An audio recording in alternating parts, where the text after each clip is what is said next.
Excellence, Monsieur le Président de la République, avec l'expression de mes sentiments les plus déférents. Excellence, Madame la Première ministre, représentée par le vice-premier ministre et le ministre de l'Intérieur. Leurs Excellences, Mesdames et Messieurs, les membres du gouvernement et chers collègues. Mesdames et Messieurs les invités, tout protocole observé. Je voudrais vous dire, ce jour de lancement de la campagne agricole 2025-2026, que notre pays a une chance particulière, celle d'avoir un président visionnaire, celle d'avoir un président héritier des slogans les plus magnifiques du monde, le peuple d'abord. Pour matérialiser le peuple d'abord, le président de la République nous a amené un slogan magnifique, celui de la revanche du sol sur le sous-sol. Et pour le matérialiser, il est allé trop loin. Il a commencé par la réalisation de l'objectif de Maputo, celui de relever le budget de l'agriculture à plus de 10%. Il a mobilisé les fonds de tous les bailleurs de fonds qui existent, la Banque mondiale comme la Banque africaine de développement, comme il vient d'être dit ici. Nous avons donc dans ce ministère de grands projets avec des moyens colossaux pour pouvoir réaliser l'agriculture.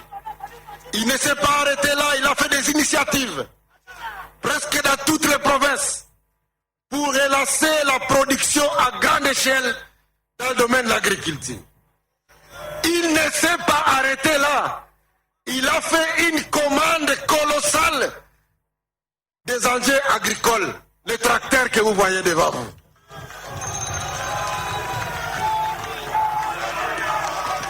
C'est pour vous dire que le chef de l'État a fait sa part. Il est maintenant de notre responsabilité en tant qu'exécutant de faire notre part. C'est ainsi que je vais profiter de ce moment pour remercier tous les autres ministres de l'agriculture qui sont passés dans ce ministère sous le règne Fatih Beton. Et je voudrais dire que le chef de l'État, en nommant M. Moïno Nzangi comme ministre de l'Agriculture, a voulu effectivement qu'il puisse relever un défi. Et ce défi est plus grand. Ce défi, je vais le résumer à 5 petits points. Le premier point, c'est que le chef de l'État a voulu que Moïno Nzangi puisse mettre en cohérence l'ensemble des initiatives dans le domaine de l'agriculture, pour que tous les acteurs impliqués derrière le chef de l'État et autour de la vision du ministre de l'Agriculture puissent réaliser l'objectif de nourrir durablement les Congolais. Le deuxième point, c'est celui de pouvoir réaliser la durabilité de l'agriculture. C'est-à-dire, notre agriculture ne peut pas être durable lorsque nous ne faisons que des coups de poing sur des points pourtant essentiels qui méritent d'avoir une réforme en profondeur. Et donc la première réforme en profondeur que nous allons faire, c'est celle des semences. Et nous n'allons pas inventer la roue. Nous n'allons pas mettre en place une nouvelle politique. Nous allons seulement mettre en application la politique qui a marché dans les domaines sémenciers dans ce pays. C'est-à-dire mettre en place une véritable politique qui consiste à appuyer l'INERA. Et l'INERA doit être appuyé dans son domaine de recherche agricole. Et je voudrais vous dire, Excellence, Monsieur le Président de la République, que c'est l'occasion pour moi de dire l'INERA doit retourner dans son domaine de prédilection, celui de l'agriculture, puisque c'est la base même de ces centres sémenciers que nous devons mettre en place. Le deuxième point de la semence, c'est le SENASEM, le service qui est chargé de pouvoir effectivement certifier les semences à tous les échelons, que ce soit les semences de base qui doivent être produites par l'INERA ou même les semences à distribuer à la population. Nous voulons, Excellence, Monsieur le Président de la République, vous dire qu'avec les projets qui sont à court dans notre ministère, qui ont des financements, nous allons travailler pour que le SENASEM puisse avoir le matériel nécessaire pour faire ce travail. Et enfin, nous allons réveiller cet instrument que les Belges nous ont légué.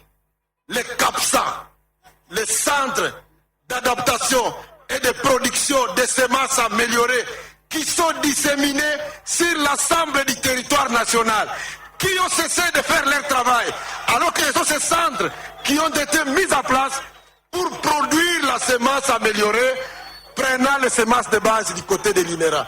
Je voudrais vous dire, Excellence, que nous sommes déjà en discussion avec mon ami Philippe Ngwala, qui a déjà une grosse enveloppe là-bas. Je voudrais lui dire que nous allons restructurer ce projet pour que nous puissions financer durablement la production de la semence. Cela nous permettra d'avoir la disponibilité des semences dans nos entités et l'accessibilité à ces semences pour que nos producteurs, à chaque campagne agricole, nous ne soyons pas obligés de chercher gauche-droite la semence. La semence doit être disponible partout et accessible à toute la population congolaise. Le troisième point de ce grand travail que vous nous avez demandé de faire, c'est celui de rendre disponibles les fertilisants et les pesticides. Nous sommes sur une terre, par exemple la terre du plateau de Bateke. Pour avoir une production optimale, on doit avoir des fertilisants de qualité et des pesticides de qualité. C'est ainsi que dès la prise de fonction, nous sommes déjà entrés en contact avec des entreprises, notamment les géants dans ce domaine de production de fertilisants, pour qu'ils soient produits ici localement et permettent à notre population d'avoir un accès permanent à ces intrants agricoles. La quatrième composante, c'est la composante de la mécanisation agricole. Comme vous le savez, ça ne sera pas la première fois pour le gouvernement de la République de pouvoir disponibiliser les tracteurs pour les producteurs agricoles. Eh bien, nous avons eu la sale habitude de les distribuer aux politiciens, de les distribuer à des personnes qui n'ont pas de compétences de les entretenir, ce qui fait que nos tracteurs, leurs moteurs finissent dans des baleinières pour faire le travail pour lequel il n'a pas été destiné. C'est ainsi que j'ai signé hier un arrêté pour mettre en place des brigades de motorisation agricole qui seront gérées par les services Senama qui existent bel et bien au sein du ministère de l'Agriculture. Je voudrais annoncer aux amis du plateau de Bateke que nous allons mettre en place déjà à partir de ce tracteur que vous avez, nous allons équiper 5 brigades de motorisation pour aider les plus petits. Ceux qui ont vraiment besoin de la motorisation, ce sont les plus petits. Et donc tous doivent avoir un accès à ces tracteurs pour pouvoir faire leur travail. Excellence, Monsieur le Président de la République, c'est l'occasion pour moi de remercier et de féliciter tous ceux qui nous ont aidés à fournir ces tracteurs. Congo Motors qui est là, et notre ami qui nous a produit les tracteurs de New Holland, puisqu'ils ont fourni ces tracteurs sans avoir été complètement payés. Je voudrais aussi plaider à cette occasion pour qu'ils soient payés, pour qu'ils continuent à nous fournir les 3000 tracteurs qui vont nous permettre, bien évidemment, de pouvoir les disséminer dans tous les pays. Nous sommes ici avec les ministres provinciaux de l'agriculture et du développement rural de toutes les 26 provinces. Je voudrais vous rassurer qu'avec les lots que nous avons ici, nous n'allons pas attendre que ce soit 1000 pour que toutes les provinces soient servies. Toutes les provinces, à partir d'aujourd'hui, vous allez sortir ici avec vos tracteurs. Et je voudrais bien vous dire, et je ne voudrais pas écouter demain qu'il y a des provinces qui n'ont pas réussi à évacuer leurs tracteurs. Je vais mettre à votre disposition un bateau qui va livrer les tracteurs dans vos provinces. Et si donc ces tracteurs vont devoir participer à la campagne agricole qui est en cours. Excellence, Monsieur le Président de la République, le 5e point, qui n'est pas le moindre, c'est celui de la valorisation des agents de l'agriculture. L'agriculture, c'est la priorité, puisque personne d'entre nous ici ne peut faire 2 jours sans manger. Donc nous sommes obligés tous les jours de recourir aux produits de l'agriculture. Les agents de l'agriculture ne doivent pas être la risée du monde. Ils doivent être valorisés. C'est la symbolique que nous avons fait aujourd'hui. Le brevet de mérite que vous avez remis à nos moniteurs agricoles. Dans le temps, les moniteurs agricoles et les agronomes qui sont là, ils savent que les agronomes et les enseignants étaient parmi les plus nantis dans nos villages. Aujourd'hui, ils sont méconnaissables. C'est ainsi que nous allons mettre aussi l'amélioration des conditions de ces agents agricoles parmi nos priorités. C'est ainsi que déjà hier, je suis arrivé au ministère, les agents du ministère de l'Agriculture, peut-être c'est le seul ministère où les agents n'ont même pas les bus pour rentrer chez eux. Je viens d'acheter 4 bus. Ils sont mis à votre disposition parce que vous devez être valorisés. Je viens de signer un arrêté pour adopter encore une fois la nouvelle tenue des inspecteurs agricoles. Les inspecteurs agricoles doivent bien s'habiller, comme moi je suis habillé ici, de telle sorte que lorsqu'ils arrivent dans les champs, ils sont reconnaissables et respectés.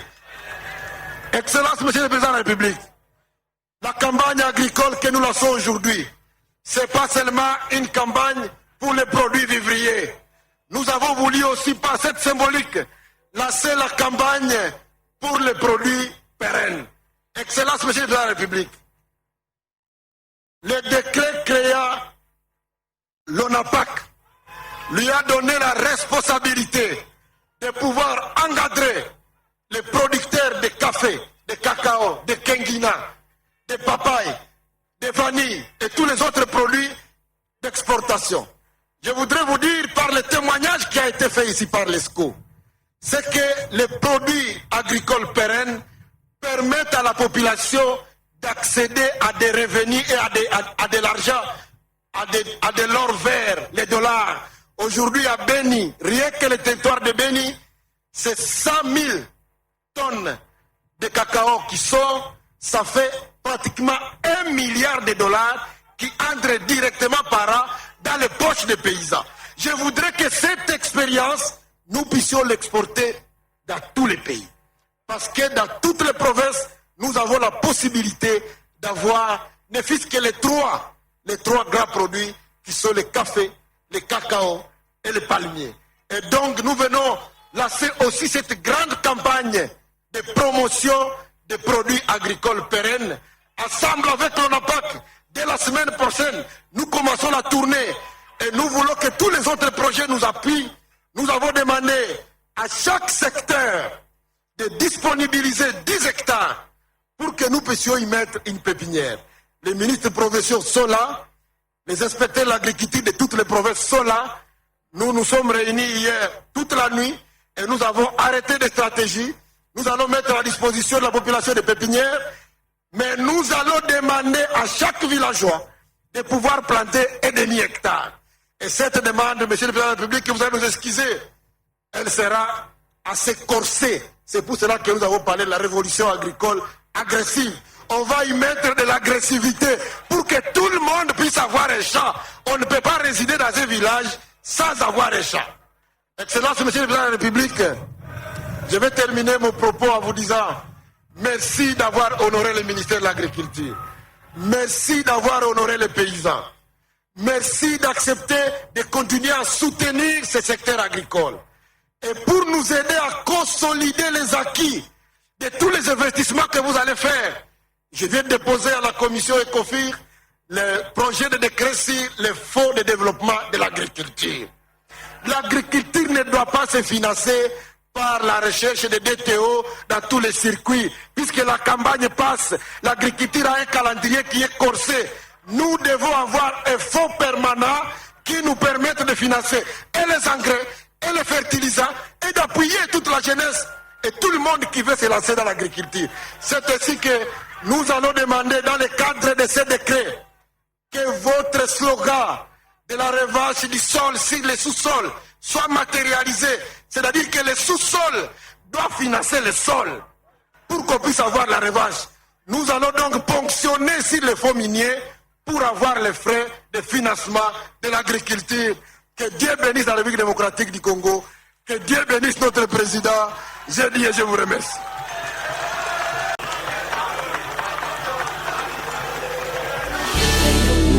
peuple congolais. Cultivons la terre, récoltons la vie. L'agriculture est notre sourire. Révolution agricole agressive.